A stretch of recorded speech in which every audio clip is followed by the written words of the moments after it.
Салам алейкумдар. Мынау материал пено стекло деген материал. Бұл айнек қалдықтарынан жасалат. Кадимкиле айнектин сынықтары, қалдықтары, бөтөлкө, өндүрүш айнектеринин қалдықтарынан жасалат. Бұл илгеркидей жылуулукту кармай турган материал. Мынандай суга чөкпөйт. Керамзит бар го. Керамзит ным тартып кетет, бұл ным тартпайт. Мынаны көрүңүздөр, мына суга салып атабыз. Мына суга салганда эчтеке болбойт, Мына ушундай материалды Бишкектеги азаматтар жасап атышат. Анан бүгүн бир чоң жаңылык. Бул жерде мына ушул пено стеклодон пено блок куюлуп жатат. Мынаны көрүңүздөр, мына цемент, кум аралаштырып пено блок жасалып жатат. Бул Бишкекте, Кыргызстанда биринчи жолу болуп жатат. Бул эмне үчүн жасалып атат? Мына жак тарталы, мына бул жактан аралашып, анан балдар мына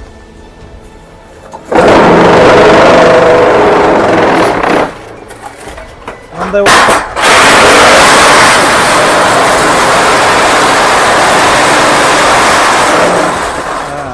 мына көрдүңүздөр да. Анан кийин бул жактан алып келип, мына бул жактан кургатылып атат. Кадимкиле пеноблок куйган ошондой калыптар, жана жукасы, ошол калыптар ушул жерге куюлуп атат. Мунун эмне үчүн мындан куюлуп атат? Бул биринчиден аябай жеңил. Ошол эле учурда полистирол бетон менен пено бетонго караганда бекем, жылуу. Анан ушуну биринчи жолу ишкер жигиттер заказ кылышып, ушундан азыр коттедждер курулуп жатат. Азыр муну көрсөтүш үчүн тетиглер кургап атат. Азыр кургагандан кийин дагы бекемдигин сиздерге көрсөтөбүз. Биз жогоруда кандай жасалып жатканын көрсөттүк сиздерге. Мына пеноблок. Пеноблок баягы биз жасап жүргөн пеноблок эмес. Бул жана пено стекло, айнек стеклодун жасалган, мына жеңил экен, мына. Көрүңүздөр, дагы кургай элек, мына жеңил. Канча килограмм чыгып калат? Жеңил. Анан кийин азыр дагы толук кургай элек, бирок бекем. Мына мен өзүм пеноблок жасап жүргөнмүн, пеноблок цех иштетип жүргөнбүз. Пеноблокко караганда бекем, мына. Аябай бекем болуп турат. Андан кийин жеңил, жылуулукту сактайт.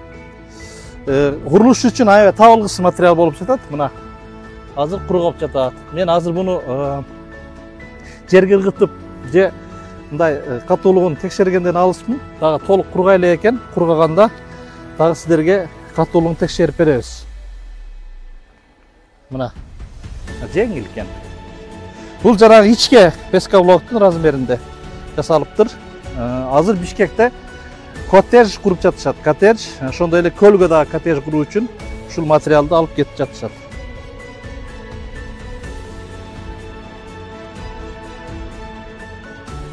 Мына кадимки илгертен биз колдонуп жүргөн пескоблок, мына бунун жанагы бийиктиги кичинекейирээк экен. Мына салмагын көрөлү. Канча болду? 7,85, 7 килограмм 85. 7 килограмм 85. Так, эми ушундай эле өлчөмдө көрөбүз. Мына өлчөм 1. Так. 2,75. 5 килограмм жеңил экен. Мына так 5 килограмм жеңил экен. Катуулугу катуу, аябай катуу, жанагы полистирол бетондон да катуу, пеноблоктон да катуу болуп жатат. Анан толук кургай элек. Толук кургаганда мындай ыргытып көрөбүз, Азыр ыргытпай турайын, мына жаңы чыгып, мына жаңы эле кургап баштаптыр.